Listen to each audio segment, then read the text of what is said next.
Good evening friends. I am Anita Kumari. Welcome to history classes. कल हम लोग क्या देखे थे? भारतीय इतिहास के स्रोत में सिक्का, अभिलेख और बहुत सारी चीज़ों को देखे थे।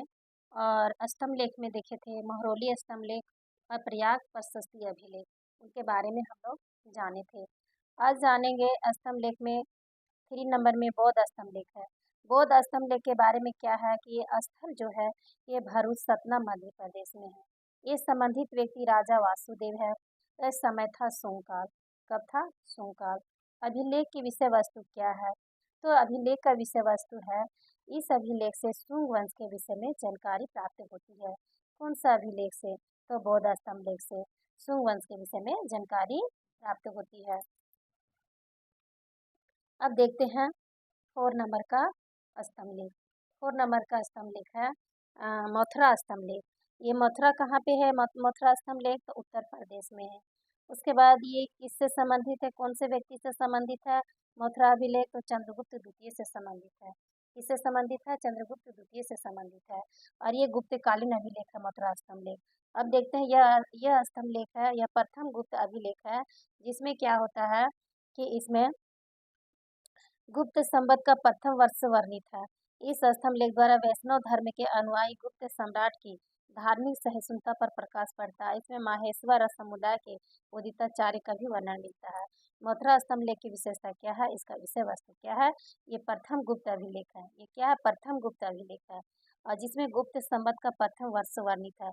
इस स्तंभ लेख द्वारा वैष्णव धर्म के अनुयायी गुप्त सम्राट की धार्मिक सहिष्णुता पर प्रकाश पड़ता है। माहेश्वर समुदाय जो है ना, उदिताचार्य का भी वर्णन मिलता है।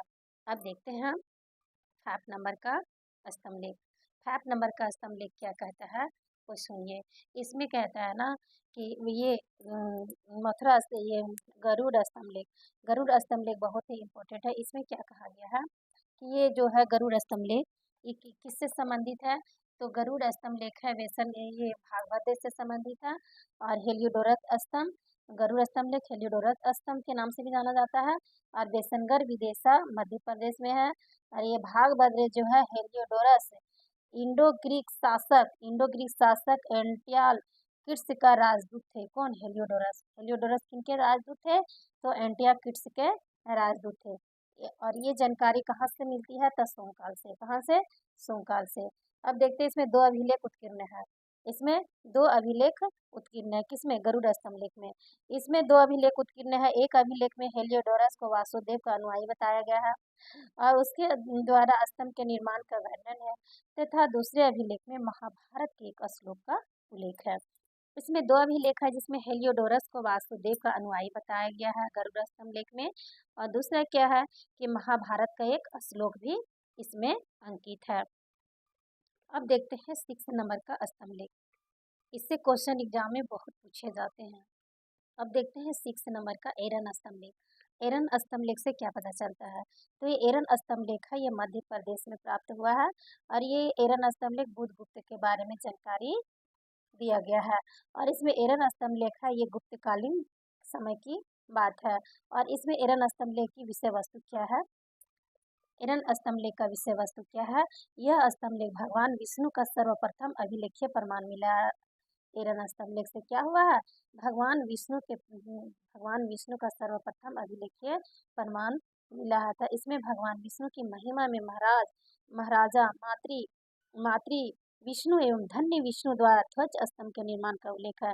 इसमें सप्ताह के दिनों के नामों का प्रारंभिक उल्लेख किया गया है। कौन सा स्तंभ लेख में ना ये दिनों का नामों का प्रारंभिक उल्लेख किया गया है?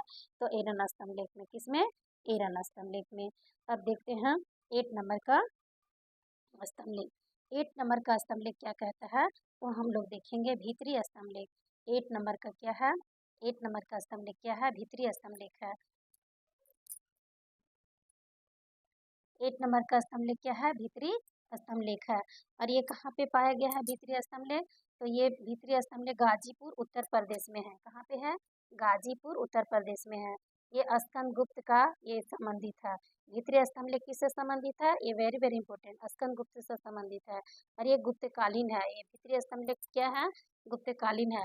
इसकी विशेषता क्या है? इसकी विशेषता क्या है? भीतरी स्तंभ लेख का इस लेख में क्या है? इस लेख में क्या है कि ये स्कंद गुप्त के बारे में इसमें इस लेख में स्कंदगुप्त के वंश परिचय के बारे में यानी हुनों के आक्रमण तथा स्कंदगुप्त द्वारा उनके दमन का उल्लेख किया गया है। इसमें किसमें भीतरी स्तंभ लेख में। भीतरी स्तंभ लेख बहुत ही इम्पोर्टेंट है। और अब देखते हैं